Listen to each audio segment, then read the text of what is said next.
Assalamualaikum warahmatullahi wabarakatuh. Saya Nur Rohim, calon guru penggerak Angkatan 9 Kabupaten Lampung Timur. Ini adalah aksi nyata modul 3.1 Pendidikan Guru Penggerak Angkatan 9.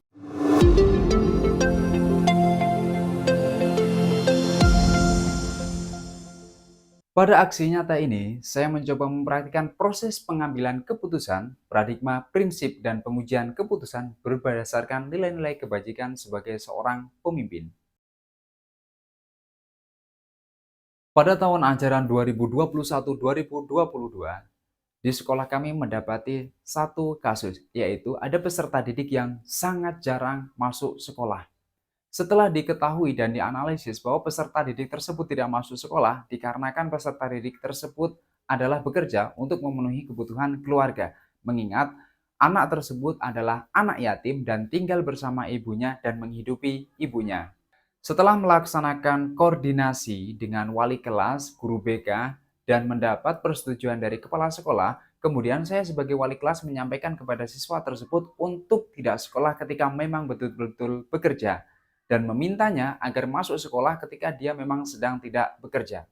Akan tetapi, setelah keputusan ini diambil, kami mengalami dilema, yakni ada beberapa peserta didik lain yang merasa iri dengan keistimewaan yang diberikan kepada peserta didik tersebut.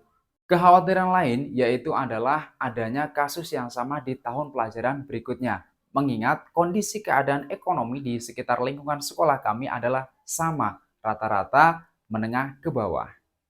Dan berikut ini adalah analisis yang coba saya lakukan.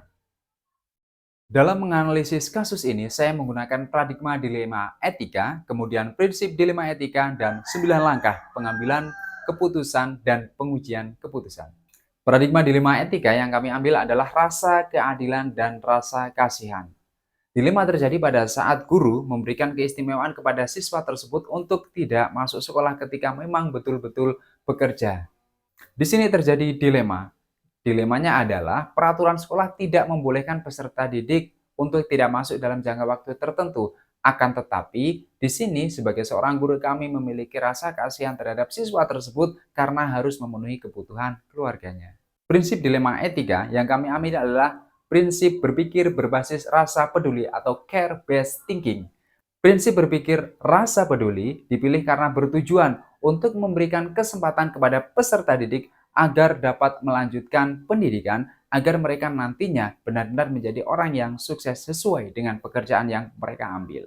Selanjutnya, kami melakukan 9 langkah pengambilan dan pengujian keputusan. Yang pertama adalah mengenali nilai-nilai yang saling bertentangan. Nilai-nilai yang saling bertentangan adalah nilai kejujuran dan nilai kemanusiaan. Guru tidak jujur dalam memberikan nilai karena murid tersebut tidak mengutamakan peraturan sekolah, di mana kehadiran dan keaktifan siswa menjadi salah satu pertimbangan dalam memberikan penilaian. Akan tetapi dalam hal ini, guru mengutamakan rasa kemanusiaan dan memberikan kebebasan kepada peserta didik tersebut untuk tidak sekolah dalam jangka waktu tertentu karena memang peserta didik tersebut memenuhi kebutuhan keluarganya. Yang terlibat dalam hal ini terutama adalah kepala sekolah karena memberikan persetujuan dalam memutuskan kasus tersebut. Kemudian guru termasuk saya sendiri dan peserta didik tersebut. Data-data yang relevan dalam kasus ini adalah data yang kami dapat adalah beberapa laporan dari peserta didik bahwa anak tersebut sering tidak masuk sekolah di jam pelajaran dan dia bekerja. Kemudian ada juga catatan dari wali kelas bahwa anak tersebut jarang masuk, terlihat juga dari absen setiap guru mata pelajaran. Kemudian kami melaksanakan home visit atau mendatangi rumahnya untuk mencari tahu informasi kebenaran tentang apa yang dilakukan anak tersebut ketika tidak sekolah. Dalam pengujian benar salah yang pertama adalah uji legal. Sudah jelas dalam kasus ini tidak ada pelanggaran hukum yang dilakukan oleh peserta didik tersebut. Murni dia tidak sekolah karena memenuhi kebutuhan keluarganya. Uji regulasi, uji profesional. Ada pelanggaran peraturan karena membolehkan peserta didik untuk tidak masuk sekolah ketika dia memang memenuhi kebutuhan keluarganya atau ketika dia sedang mencari nafkah. Uji intuisi. Berdasarkan intuisi kami, tidak ada yang salah, semuanya benar.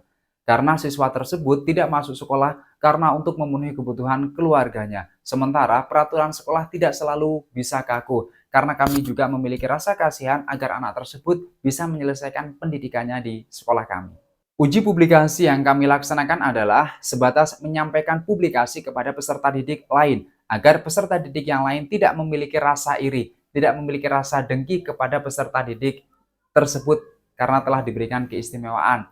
Yang kami khawatirkan adalah ketika kita tidak publikasikan kepada peserta didik lain akan memiliki asumsi yang sama sehingga mereka tidak sekolah dengan alasan yang sama. Uji panutan atau uji idola, keputusan yang diambil pasti akan sangat mempertimbangkan rasa kemanusiaan agar peserta didik dapat melanjutkan sekolah dan bekerja untuk memenuhi kebutuhannya. Harapan kami yang paling utama adalah dia bisa meraih cita-cita yang dia impikan. Langkah pengujian berikutnya adalah pengujian benar lawan benar. Dalam pengujian benar melawan benar ini, paradigma yang sesuai dengan situasi adalah rasa keadilan dan rasa kasihan. Justice versus mercy. Langkah berikutnya adalah melakukan prinsip resolusi. Dalam hal ini, prinsip yang digunakan adalah berpikir berbasis rasa peduli, karena memberikan kesempatan kepada peserta didik untuk tetap bersekolah dan meraih cita-citanya. Kami memiliki rasa kepedulian bahwa mereka mempunyai hak untuk menyelesaikan pendidikannya. Opsi trilema yang coba kami cari adalah mengusulkan biaya bantuan pendidikan, agar biaya untuk hidup anak tersebut ada tambahan dari biaya pendidikan yang didapat atau dari beasiswa yang dia dapatkan. Kami melihat keputusan dan kemudian kami merefleksikan. Keputusan yang kami ambil tersebut kami rasa sudah tepat. Siswa tersebut diperbolehkan untuk tidak sekolah ketika bekerja, namun kami dari pihak sekolah tetap selalu memantau dan memberikan tugas atau memberikan materi tambahan kepada peserta didik tersebut. Saran dari kepala sekolah adalah membolehkan peserta didik tersebut masuk di setiap minggu di hari yang berbeda. Misalnya, minggu ini anak tersebut tidak masuk di hari Senin, harapannya di minggu depannya anak tersebut kalau mau tidak masuk dan untuk bekerja, jangan di hari Senin. Begitupun selanjutnya. Hal menarik dalam cerita ini adalah nilai kemanusiaan itu lebih tinggi dari nilai yang lainnya. Karena kita harus memiliki rasa peduli terhadap pendidikan, terhadap cita-cita setiap anak. Setiap anak berhak meraih cita-citanya. Setiap anak berhak untuk bahagia dan setiap anak berhak untuk sukses. Namun kami menemui hal yang tidak terduga. Kasus seperti ini dikhawatirkan akan terjadi setiap tahunnya mengingat kondisi perekonomian di sekolah daerah kami memiliki orang tua yang keadaan ekonominya adalah menengah ke bawah. Kami khawatir kasus seperti ini akan sama kami hadapi di tahun ajaran berikutnya. Kesimpulan menurut saya, pengambilan keputusan ini sudah tepat karena menggunakan 9 langkah pengambilan keputusan dan pengujian.